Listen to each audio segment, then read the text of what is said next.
If you're in the market for an affordable multi-process welder that can let you MIG and TIG weld, I might have what you need right here in this box. So what I have here is the PowerMTS 141 SI. It is a 120 volt inverter, MIG, MMA, TIG, semi-auto, ARC welding machine. I've talked a lot of crap in the past about 120 volt machines in welding, but we'll see how this thing does. A lot of my experience has been running off of an underpowered generator. Here we're gonna be plugged into the proper wall source, so I do expect it to perform better. In the box, here's the unit. It's got these foam things on the side holding it up so nothing's touching, absorbing all the shock. One of these sides is the face of the machine.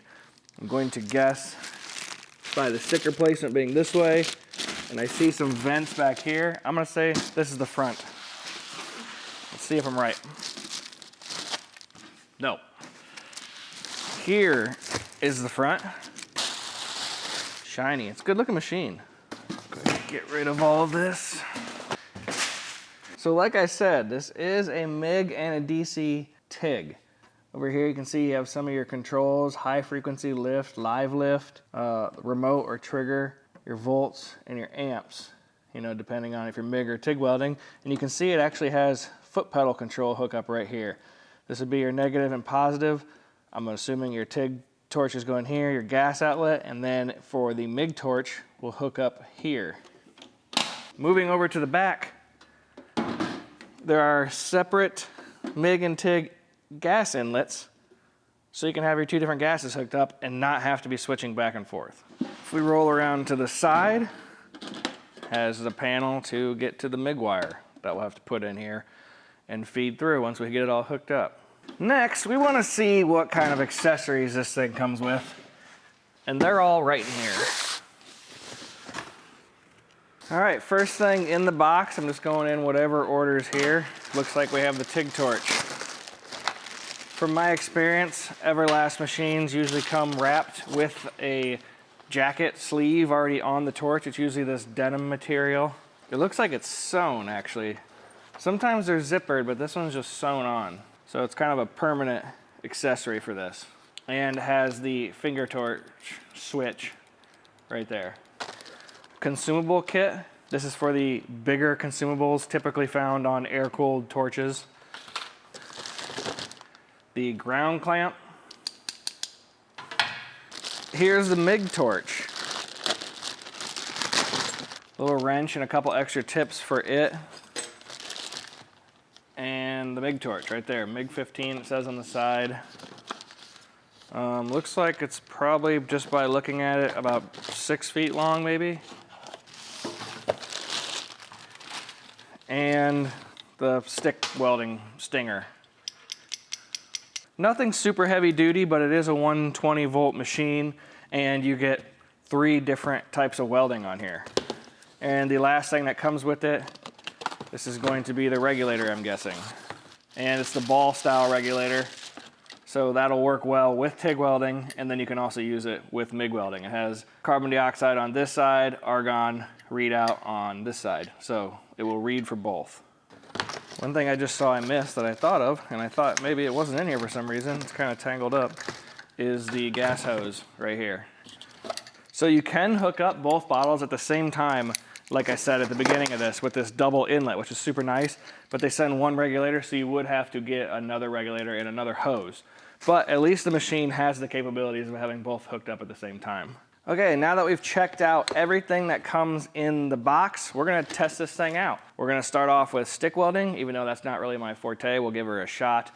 Move on to MIG welding, and then finally check out the TIG welding features. Now, full transparency, Everlast did send this machine and is sponsoring this video, so that's why I call these kind of videos a machine overview, not really a review, but more of just an overview, going through everything that the machine has to offer. You know, just because they provided it doesn't mean it's not a good machine. There's a lot of hobbyists and getting started people that watch this channel, and this might be for you. It can do all 3 welding processes with DC TIG, MIG, and stick. And for right now, I don't want to say exact pricing because this stuff goes up and down, but right now, everything you see here is under $600, like a decent amount under $600. Maybe with tax, you probably might be up, you know, right around there, and shipping, I don't know how that works. But it's a really good price. Now you could add a foot pedal that they also sell as an upgrade, and that would give you control over your TIG welding, but it comes with the finger switch, so you can TIG weld right now. And they also have an optional MIG welding spool gun if you wanted to get into aluminum MIG welding. So potentially a lot of stuff you could do with this machine. We'll go over all that stuff next. For testing, I'm just gonna set it right up here on the table and plug it into my 20 amp outlet. For stick welding steel, we actually want the electrode side to be hooked up to the positive because we want the current to be flowing up into our electrode and actually melting it. And that also means we need to hook the ground clamp to the negative. The machine's turned on with a single switch in the back, and that will light up the front panel. To set the mode, it is right here. On the far left is for MIG welding. The center that's lit up right now is TIG welding, and the far right that we need is stick welding. Like I said, I'm not super familiar with stick welding, so we'll see how this goes. What I'm welding is right around 1/16 of an inch thick tubing, or about 2 millimeters. So if the rules apply like normal, I'm gonna set it a little higher. Normally I go about 60, maybe about 70, 75. We'll see if that works. It's adjusting the volts, but then also has, okay, so maybe it's gonna find the volts no matter what, because it does mess with them, but then it kind of goes back to where it wants. So I bet it's gonna start adjusting its own voltage when we start welding. That's just a guess. For all these tests, I'm gonna be using the same style of material, which is this 1/16 inch thick 2x2 square tubing. And I'm just gonna weld them right on top of each other like this.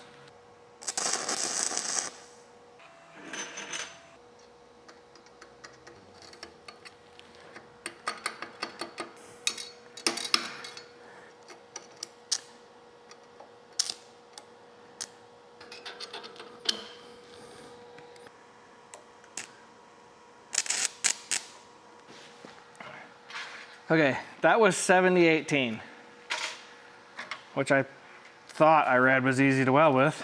Now we're gonna try 60-13.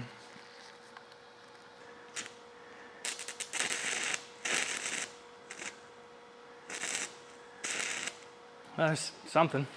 I need someone out of the comments to like be right here, right now, so I don't have to hear it later and I could just know what I'm doing wrong. Besides using a screwdriver. All right, I was gonna weld all the way around this with all processes, but stick might just get the sides because, well, I wanna move on.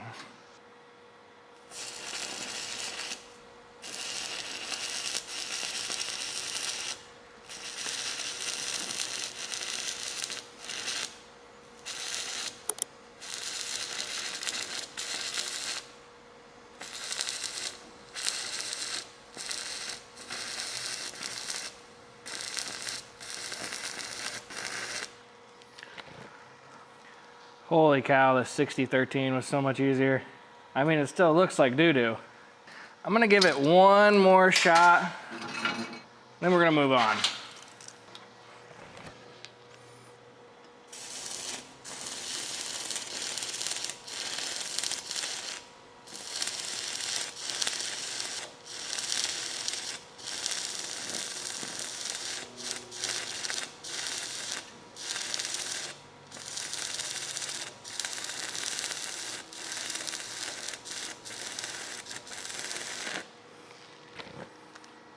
We'll see what we got here.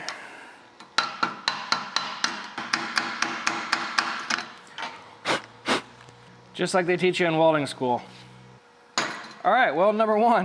Obviously it's awful. I didn't even know what rod to choose, but once we got that other rod, I almost think the 80 amps is a little bit too high. But that was the max amperage for this machine on stick welding.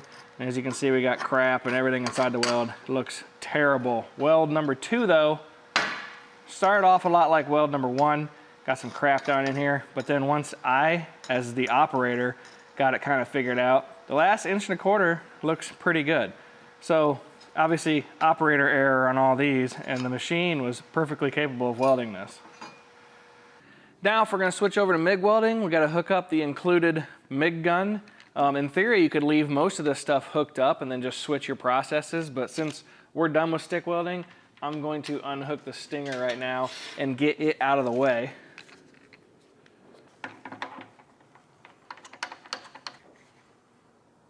And then we're gonna hook up our 75-25 argon gas mixture.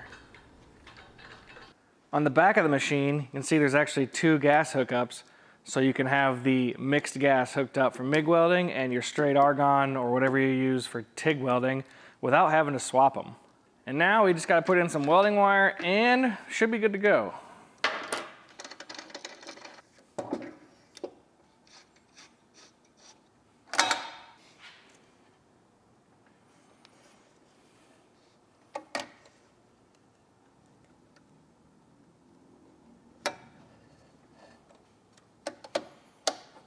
Now if we want to get the machine in MIG welding mode, we just use the process button and switch it over to the little light that looks like a MIG gun. And then the gun will be activated.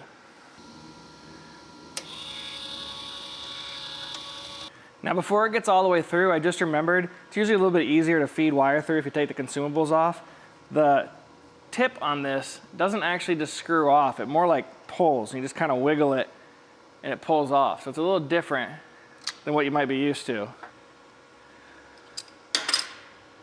And the tip screws out.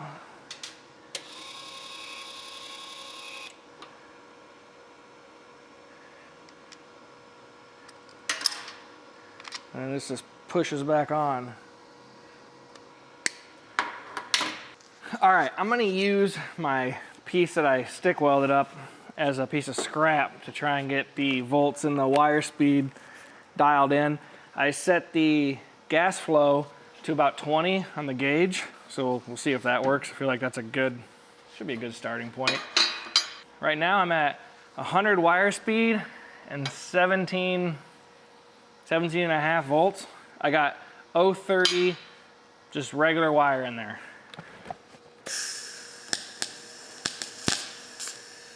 So I need a lot more wire speed.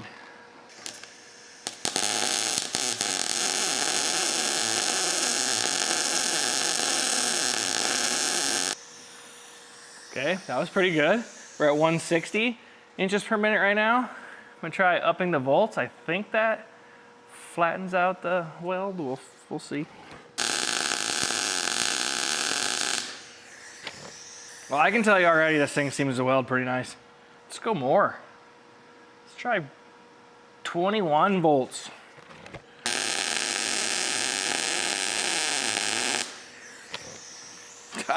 Sounds good to me. Let's get in it.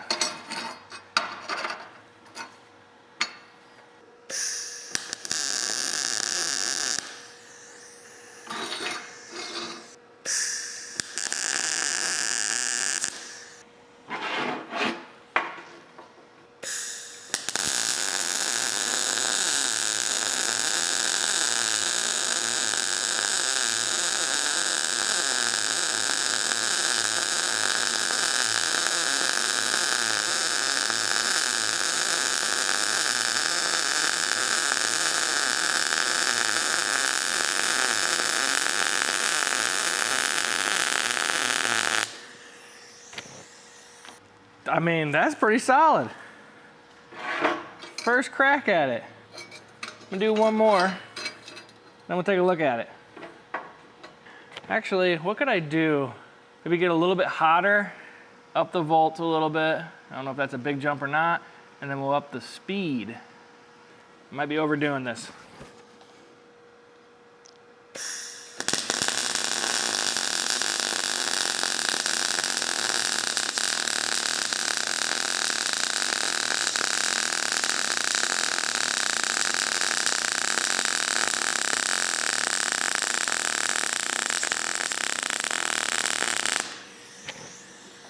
Well, I think you could hear it. I think I had it right the first time, but the weld looks fine. A little bit more splatter on that one.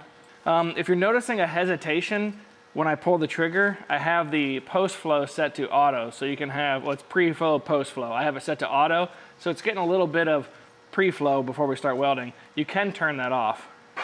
So here is the first weld. Looks pretty solid to me. And then here was that second weld. Now it didn't sound as good or like weld as easily. I had to go a little bit faster too, and a little bit more splatter, but I think the weld looked pretty solid too. Overall, really happy with what I'm getting out of this 120 volt machine. Now, if we want to switch over to TIG welding, I'm just going to leave the MIG gun hooked up, but just move it out of the way. There's really no reason that you have to unhook it. For this now, we do have to move the ground over to the positive side because we want the electrode or the TIG torch to actually be negative. To hook the torch up, it's going to go in the positive side. Then it has its own gas line right here. And for the one weld, I'm going to use the trigger finger switch. So we're going to plug that control in right here. And then the next weld, I'm going to bring my foot pedal over. If your main two styles of welding are MIG welding and TIG welding, you can leave everything hooked up just like this. The only thing you do have to change is you have to unhook the TIG torch, just this part of it, and move your ground back over to the negative side to MIG weld. Now I only have one regulator right now, so I got it hooked up to argon, but I need to move it over here to the TIG inlet, and that is going to let the gas come out into the TIG torch. This machine does have an automatic gas solenoid, which is pretty much standard on most high-end machines, but some budget multi-process units don't have that, and you would be surprised on how annoying that is, because that just means the gas is flowing. So you have to, turn your bottle on, get welding, turn it off, or whatever you do, maybe do a cutoff switch, but it's all built into here, just like you'd expect on any higher end machine. So this is how the torch is gonna look when you get it all hooked up, but everything you need for it, besides the tungsten, is set in this little kit. And just don't open it up backwards and everything won't fall all out everywhere. So you need to find the right collet for whatever size tungsten you're using, a cup, and then the gas lens or other part of the collet. They also send you the longer back cap and a stubby back cap. This is just for getting in tight spaces, and this would be like for a normal piece of tungsten. So you won't be using this unless you have to, because you do have to cut your tungsten down to get it to fit with these. To put it together, start with a gas lens or collet. I think of a gas lens as the screen typed end, but I guess this is also, whatever it's called. This goes in first, and it just screws right in the white end of the torch. And then if you want, you can put on the cup, and then the collet will drop in from the back, and then your tungsten slides through the collet and through all the pieces until it comes out the front, and just set your stick out, and then the back cap slides over and tightens down and locks it all together. And now the tungsten can't move. For what to do on the front panel, we have it in MIG mode right now. We need to change the process to the TIG torch, which is in the center.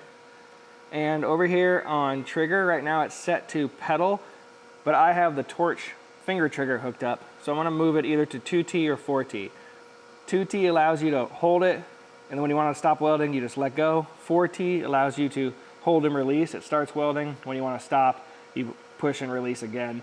It stops. That's better for longer welding. For little quick welds, 2T will work fine. So we're just gonna keep it in 2T right now. For the amps, I'm gonna set it around 70. We don't have any fluctuation control of the amps because we don't have a foot pedal hooked up. We just have the trigger. I just noticed right now it's actually set with the pedal, but still two-step trigger, which is gonna have the pedal act like the finger trigger. So we wanna make sure we turn pedal / spool, that would be for your spool gun. Turn that off. Keep cycling until it's just on the 2T. I'm gonna leave my pre-flow, post-flow set to auto, because I definitely want some pre-flow.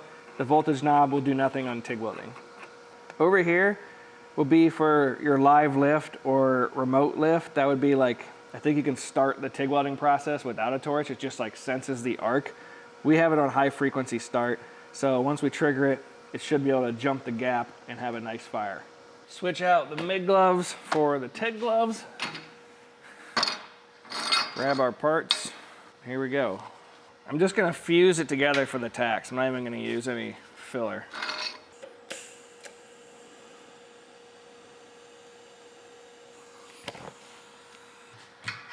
Okay, it did not fuse. I can tell I'm gonna need a little bit more amps. I'm gonna go up to 80 and I'm gonna grab some filler out actually.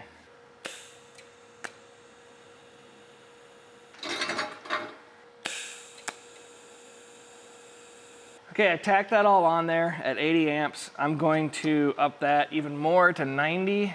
Actually, I'm gonna go all the way to 100, and if that's too much, I guess I'll just have to speed up. And I am gonna clamp it. All right, here we go.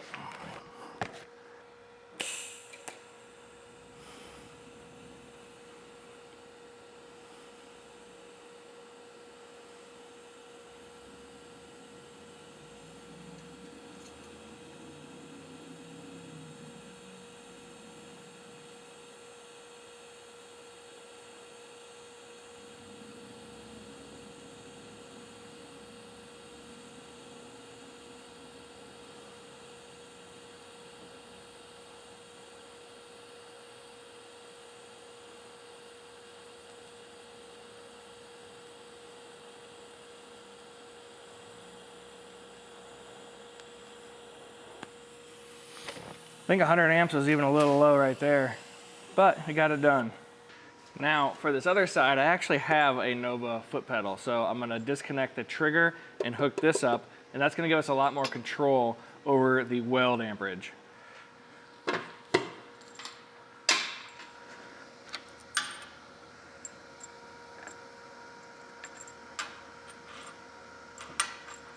Well, something I didn't anticipate is these hookups are actually different. I have a few of these pedals around and I just assumed they would hook up, but they don't. This is different. So if you do order a pedal and they make one for this, you're gonna have to make sure it's got this connection. So instead, we're gonna hook the trigger back up and I'm gonna up the amperage and we'll just do another pass and see if we can get a little less heat and can speed up our pass a little bit. We're gonna go at 120. Okay, now that we've had that change of plans, we're still using the torch trigger, but we're just running about 20 amps more this time. And we'll see if we can get a little bit faster pass.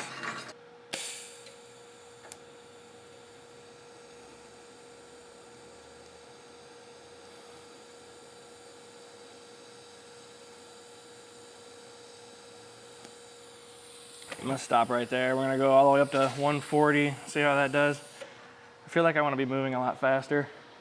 So now we're at 140 amps. This is the max output for this machine.